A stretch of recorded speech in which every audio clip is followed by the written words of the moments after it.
Hello! Another fabulous assembly. Mr. Tripod is 2 meters away. I see that's social distancing, that is good. Welcome everybody. Hope everyone's alright, being safe online, safe at home. Excellent stuff we are, really good. Today we're going to talk about morals and ethics. Really high profile in the media at the moment and around the world. And it's important that we do look at our morals and ethics. It's part of our core concepts. It's a really important part of our core concepts that we need to be addressing. I want you to think about, what do you believe in strongly? Okay? What would you fight for? And what would you stand up for morally? Is it things to do with human rights or LGBTQT? Is it about racial equality?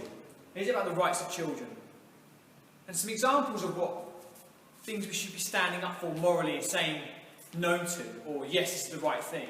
We think about, in 2020, people are still fighting for equality in the UK, and we're an HIC, we're a high-income country, and we're still fighting for equality. About how same-sex marriage was only legalised 5 years ago, how same-sex couples are only able to adopt in 2016. I think about my brother and his husband, who are now able to adopt, who are now on the register to adopt a child in Scotland. We wouldn't have had their marriage, and we wouldn't have had this fabulous day when they got married if they hadn't have pushed for the law to be changed. Okay, these pictures wouldn't have happened. Teddy wouldn't have got to have gone to his uncle's wedding. And that doesn't sit right with me, and morally, it's not what should be happening. I think about how University of Oxford, one of the oldest universities and institutions in this country, about how Jesus College only admitted women in 1975. And that is not right. And people stood up and said, no, this isn't right, and morally this is wrong, and we need to change it. And we think about Augusta National, which is a golf tournament in America, has the highest prize money of all the golf tournaments. It's huge, it's massive. Tiger Woods, probably the most successful and the most well-known golfer in the world, okay? He won it. He's won it 5 times. Yet, black players were only allowed to play in the Masters in 1980. Before that, they could only caddy on the course. Morally, that is not right. And that brings us to something more recent and more current. And that's what's going on in America at the moment with George Floyd. Now, you see it across the news, you'll see it across social media, about how a police officer arrested George Floyd. He was charged, however, he died in their custody, and the police officer has been shown to be kneeling on Mr. Floyd's neck. Now, morally, that is not right. It's not right to happen to anybody. But what it's led to is protests like you can see here, socially distanced protests, people wearing masks, people adhering to the guidance in their countries, with the hashtag that Black Lives Matter. Now, accompanying this has been a show of solidarity from a lot of athletes and a lot of sports stars, with the Premier League coming back this week as well. Liverpool Football Club over in Germany, Newcastle, Chelsea, all these players have taken a knee and knelt down as a show of support, a sign of support for this movement. And again, morally, the right thing to do is to stand up to this and say no. Morals and ethics are part of our core concepts, and we should be looking at standing up and saying no, because as it says there, change begins with you. Whilst it might be hundreds and thousands of miles away from where we're sat right now, and where you're sat right now, it's still not right. And about how this is everybody's problem, and we should be reaching out and talking to the people who can make a change, and making them and forcing them to make a change through our voice. So, moving forward, I'd like to share with you, this last week was really the last week before we started back full-time as staff at school. So I took full advantage. I went out every day, went walking, saw the cygnets at Wells Moat around the Cathedral Palace thing. Me and Katrina, we went up to some beautiful forests that are around us, okay? I grew some tomato plants. They died.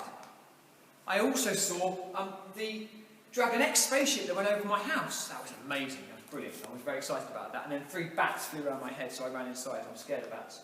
And then we found an ice cream van on one of our walks, and so we got an ice cream, which was the best day ever. So, our days here, though, are now looking a bit different. You can see our timetable is very, very different. It's populated with hand hygiene, with respiratory hygiene, we've staggered our breaks. Okay? The school site looks a little bit different as well, okay? With different one-way systems, but that's what's changed. Nothing else has changed here. We still want the same things for pupils, to learn, to work hard and display those core concepts. With that in mind, I want to talk to you about your home learning offer. You now need to be engaging with 3 to 4 hours of learning a day. Okay, that is the expectation.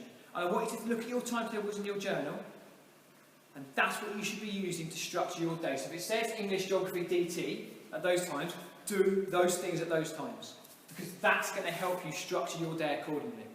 And factor in the fact that we want you to send your learning to us. Only that way can you get the feedback, get challenges, get questions, and open a discussion with your class teacher, which is what you want to do. It's what you do if you were here. So we need you now to engage with 3 to 4 hours of learning. Okay? These are the email addresses you're sending them to on the Little Lessons page. These are the places you need to be sending your learning, and that's who will be emailing you back with your work. Fed back on, assessed, giving you some next steps feedback and some really good timely advice. You've got your own email address. Year 8s should definitely know their email addresses. And Year 7s, probably, 5s and 6s maybe not. So there's a guide there, so pause the video here right now, if you don't know how to access your Gmail address, but a letter is coming home today, via email to your parents with all this information on, the 3 to 4 hours, how we want you to now start sending your learning in more and more and more and more and more, and how to access your email addresses, okay? This is an expectation. We want to do it more and more and more, so we can help you more when you're away from the academy. All the little lessons are for you. That's how they've been made, okay? Not for anybody else, just for you. I think about the writing support and prompts that Miss Pinches has been making for the English department. They're just for you. They can't be used by any other academy in the country because they're just for Oakfield. About how the medieval theme park for the Year 7 history department. You know, you're not just going to do that and leave that at home. You should want feedback. You know, show some ambition to send it in. Take pride in your work. Okay? The brilliant stuff that Mr. Goff's putting up, Miss Sanders in the science department. Very unique. So, get it sent to us, because that's the expectation now. 3 to 4 hours of learning. Use your timetable in your journal to structure your day. Messages from staff. Can't do videos, so I didn't bring in the Mac to do the whole sort of cutting together Stanley Kubrick stuff. So Mr. Goff has asked that we look for the Seek, Act and Bright Ideas competitions. That's on the Little Lessons page on Science, and that's due on the 19th of June. Very excitingly, Miss Parsons has asked you to look at the newsletter for Oakfield's Got Talent, because she has extended the deadline to the 19th of June, because everything that's been sent so far has been so wonderful and wondrous and fabulous and different and diverse and amazing, that she just wants to give everyone more time, and include staff. And I know that some staff are thinking about doing some fabulous, wonderful things. I think about Miss Wells and the dancing, talking heads that she wants to do. But it's for all the community, for everybody. Something wonderful for us to get involved with this term. I hope everyone is staying safe at home and online. And like I said, look at the assembly, think about the morals and ethics we've talked about, but also think about what you're going to do with your learning at home, and we'll see you all really soon.